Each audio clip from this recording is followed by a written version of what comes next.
মায়ের এক ধারে দুধের দাম, কাটিয়া গায়ের চাম, পাপোশ বানাইলেও ঋণের শোধ হবে না।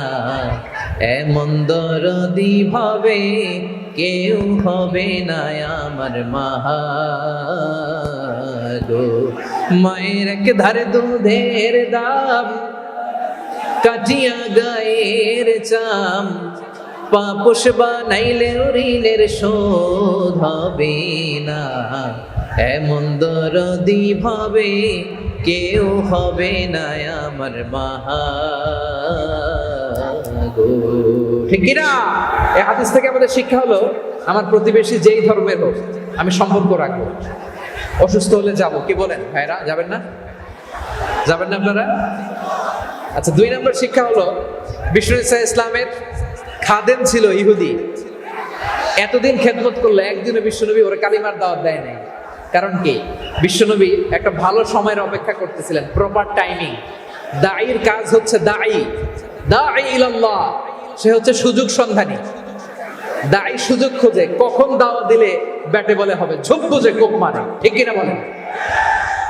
বিষ্ণু ইসলাম ভালো সময়ের অপেক্ষা করতেছিলেন, দেখি ভালো সময় আসুক আসুক আসুক আসুক। আস্তে আস্তে এমন সময় আসছে, ছেলে এবার মুমূর্ষ। অসুস্থ ব্যক্তির হৃদয় অত্যন্ত নরম থাকে।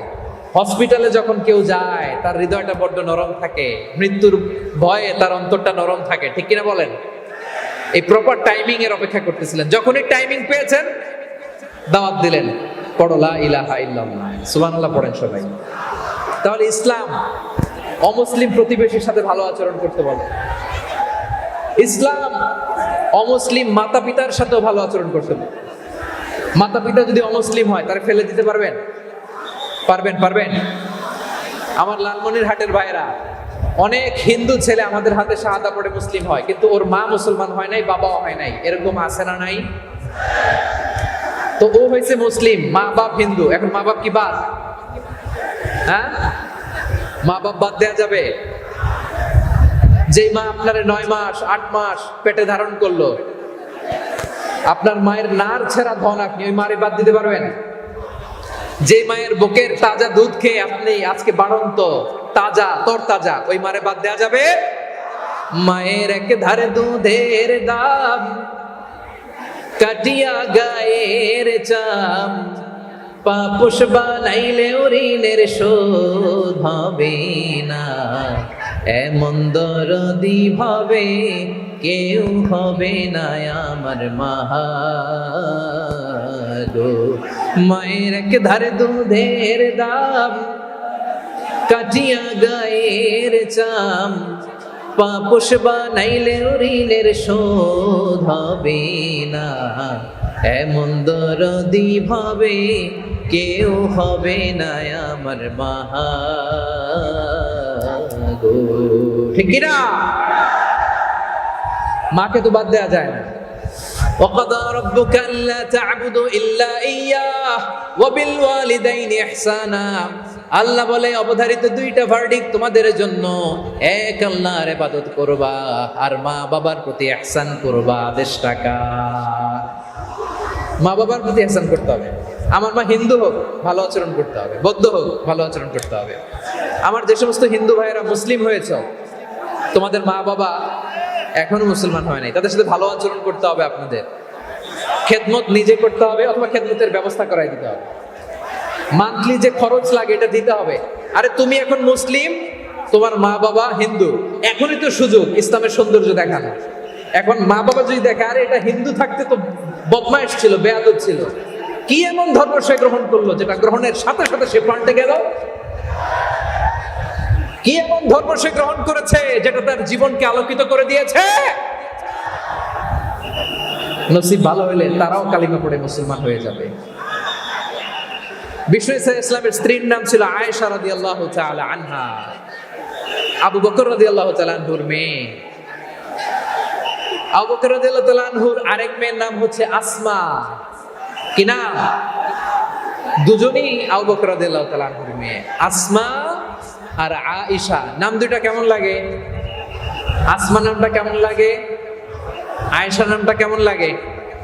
সবার ভালো লাগে নাই? নাম দুটো আপনাদের ভালো লাগে?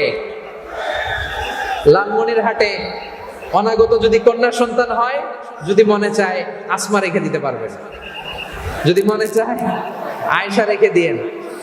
দেশে বিদেশে এয়ারপোর্টে রাস্তা ঘাটে শুধু বলে হুজুর একটা নাম দেন, আমার ছেলের একটা নাম দেন, মেয়ের একটা নাম দেন। তো আমার মনে আছে যশোরের আবদিনের মাহফিলে আমি একটা দুইটা নাম দিয়েছিলাম। আজকে লালমনিরহাটের এই প্রোগ্রামে কন্যা সন্তান যদি হয় দুটা নাম দিলাম, আসমা কিংবা আয়েশা। ইনশাআল্লাহ পড়েন। দুজন বোন, এক মায়ের না, বাবা এক মা দুইজন। আয়েশা রাদিয়াল্লাহু তাআলা আনহার মায়ের নাম উম্মে রুমান, আর আসমা রাদিয়াল্লাহু তাআলা আনহার মায়ের নাম কুতাইলা বিনতে আব্দুল উজ্জা। আবু বকর রাদিয়াল্লাহু তাআলা আনহু 4টা বিয়ে করেছিলেন। তো একই ঘটনা ঘটেছে এই ফ্যামিলিতে। আসমা ইসলাম ধর্ম গ্রহণ করে মুসলিমা, কিন্তু তার মা কুতাইলা মুশরিকা। আই রিপিট, বোঝার জন্য আমি আবারও বলি, আসমা রাদিয়াল্লাহু তাআলা আনহা মুসলিমা, আর আসমার মা কুতাইলা, আওয়াজ করে বুঝে থাকলে বলেন, আসমার মা মুশরিকা। তার মানে মেয়ে মুসলিম, মা অমুসলিম, ভেজাল আছে না নাই? কিন্তু কুতাইলা আর ধৈর্য ধারণ করতে পারে না। নার ছেড়া ধন, কলিজার টুকরা ধন, কলিজার টুকরা সন্তান আসমারে দেখতে বড্ড মন চায়। সাইয়েদানা আসমা রাদিয়াল্লাহু তাআলা আনহা মক্কা থেকে হিজরত করে মদিনায় চলে গেলেন। হুদাইবিয়ার পর যখন মক্কা মদিনার ট্রাফিক স্বাভাবিক হলো, মক্কার লোক মদিনায় যায়, মদিনার লোক মক্কায় আসে। কুতাইলা কলিজার টুকরা সন্তান আসমারে দেখার জন্য কিছু উপহার নিয়ে বিশাল মরুপথ পাড়ি দিয়ে মক্কা থেকে মদিনায় যায়। সুবহানাল্লাহ বলেন। এখন মা আসছে মেয়ের সাথে দেখা করতে, মেয়ে তো আর দেখা দেয় না। মেয়ে ভাবছে আমার মা তো মুশরিকা, অপবিত্রা, তার সাথে কি দেখা দেয়া যাবে? বিশ্বনবীর দরবারে চলে গেলেন। সুবহানাল্লাহ বলেন। কি সৌভাগ্যবান ছিল তারা, মাসলা জানার দরকার হলেই নবীর দরবারে চলে যেত। ঘরে বউয়ের সাথে ঝগড়া হলে নবীর দরবারে চলে যেত। অনেক সাহাবী বলে আমার পেটে ক্ষুধা লাগলেও আমি নবীর কাছে চলে যেতাম, কারণ নবীর চেহারার দিকে তাকালেই আমার পেটের ক্ষুধা মিটে যেত। সাইয়েদানা আসমা রাদিয়াল্লাহু তাআলা আনহা বিশ্বনবীর কাছে চলে গেলেন, যে বললেন ইয়া রাসূলুল্লাহ ইয়া হাবিবাল্লাহ ইন্না উম্মি কাদিমাতুন ইলাইয়া ওয়া হিয়া রাগিবা। আমার মা মক্কা থেকে অনেক দূর মরুর পথ পাড়ি দিয়ে উপহার সামগ্রী নিয়ে মদিনায় আমার সাথে দেখা করতে এসেছে গো নবী। আমার জানতে বড্ড ইচ্ছে হয় আমি আমার মুশরিকা মায়ের সাথে একটু দেখা করতে পারবো কিনা। আফা আসিলুহা, আগে যেমনি আমি আমার মায়ের সাথে ভালো আচরণ করতাম, যেমনি আমি আমার মায়ের সাথে সদাচরণ করতাম গো নবী, এখন আমি মুসলিমা, মা মুশরিকা, এখনো কি আগের মতো সদাচরণ করতে পারবো নাকি? বিশ্বনবী বললেন নাম সিলিহা, হ্যাঁ রে আসমা, অবশ্যই অবশ্যই, আগে ঠিক যেমন তুমি তোমার মায়ের সাথে ভালো আচরণ করতে, এখনো তেমনি আগের মতো ভালো আচরণ করবা। আওয়াজ করে পড়েন সুবহানাল্লাহ। কি ইসলাম আমরা পেয়েছি! কত ব্রড মাইন্ডেড আমাদের ইসলাম, কত ওপেন মাইন্ডেড ইসলাম, কত ওপেন আপ করতে পারে, চিন্তা করতে পারে। বিষ্ণু বললেন হ্যাঁ অবশ্যই, নাম সুলিহা, আগে যেমনি ভালো আচরণ করছো আসমা, এখন ওইরকমই করো, পারলে আরো বাড়াই করো। সুবহানাল্লাহ বলেন। তাহলে আমার যে হিন্দু ভাইয়েরা, হিন্দু বোনেরা, ইমানের বদৌলতে দৌলতে আপনি ধন্য হয়েছেন, আপনার আম্মা আব্বা এখন মুসলমান হয় নাই, তাদের জন্য দোয়া করেন, তাদের জন্য দোয়া করেন, আল্লাহ যেন তাদেরকেও ইমানের দৌলত দান করেন। আমরা সবাই পড়ি আমিন, আরো জোরে পড়েন আমিন। এখন বলেন ইসলাম কি ন্যারো মাইন্ডেড রিলিজিয়ান না ব্রড মাইন্ডেড? লালমনিরহাটের যুবক ভাইয়েরা আওয়াজ করো, ইসলাম কি ন্যারো মাইন্ডেড না ব্রড মাইন্ডেড? কতটা ব্রড মাইন্ডেড দেখেন। বিশ্বনবী সাল্লাল্লাহু আলাইহি সাল্লাম অমুসলিমরা যদি নবীকে উপহার দিত, ওই উপহারও বিশ্বনবী গ্রহণ করতেন। সুবহানাল্লাহ পড়েন। আপনার অমুসলিম বন্ধু যদি উপহার দেয় সেটাও আপনি নিতে পারবেন, যেটা নেওয়া জায়েজ। কিন্তু আপনার বন্ধু যদি আপনার মদের বোতল দেয়, নিতে পারবেন? হ্যাঁ, মদের বোতল দিলে পারবেন না। আপনার বন্ধু যদি আপনার পর্ক দেয়, পর্ক, শুকরের গোশত মিশ্রিত কোনো খাবার, ওটা নিতে পারবেন না। হালাল যে কোনো জিনিস নিতে পারবেন। বিশ্বনবী সাল্লাল্লাহু আলাইহি ওয়াসাল্লাম অমুসলিমদের দেয়া হাদিয়া গ্রহণ করতেন। কেমন নবী ছিলেন! আমার নবীরে চিনে নেন, আমার নবীর অ্যাটিটিউড জেনে নেন। বিষ্ণু ঈসা ইসলাম যখন কোনো জনপদে যেতেন 3টা অপশন নিয়ে যেতেন। প্রিয় ভাইয়ের আওয়াজ করে বলতে হবে, কোন জনপদে গেলে আমার নবীর অপশন থাকতো কয়টা? আমার মতো 3 আঙ্গুল উঁচু করে দেখান আর বলুন, আমার নবী কোন জনপদে গেলে কয়টা অপশন নিয়ে যেতেন? 1 নাম্বার অপশন আসলিম তাসলাম। নতুন এলাকায় গেলে বলতেন আসলিম তাসলাম, ইসলাম ধর্ম গ্রহণ করো, শান্তিতে থাকবা, আমার ভাই হয়ে যাবো, আমরা ভাই ভাই। ইসলাম মানো, আমরা ভাই ভাই। অপশন নাম্বার কত? 1। যদি বলে না ইসলাম মানবা না, ওকে, অপশন নাম্বার 2, মুসলিম হওয়ার দরকার নাই, লা ইকরাহা ফিদ্দিন, ইসলামে কোনো বাড়াবাড়ি নাই। খ্রিস্টান আছো থাকো, বৌদ্ধ আছো থাকো, ইহুদি থাকতে চাও থাকো, কিন্তু আমরা যেহেতু রিজিওনাল সুপার পাওয়ার, আমাদের আন্ডারে থাকো, ট্যাক্স দিয়ে থাকো, এটার বলে জিজিয়া। আলেম যারা আছেন বুঝবেন, এটা আরবিতে কি বলে? জিজিয়া।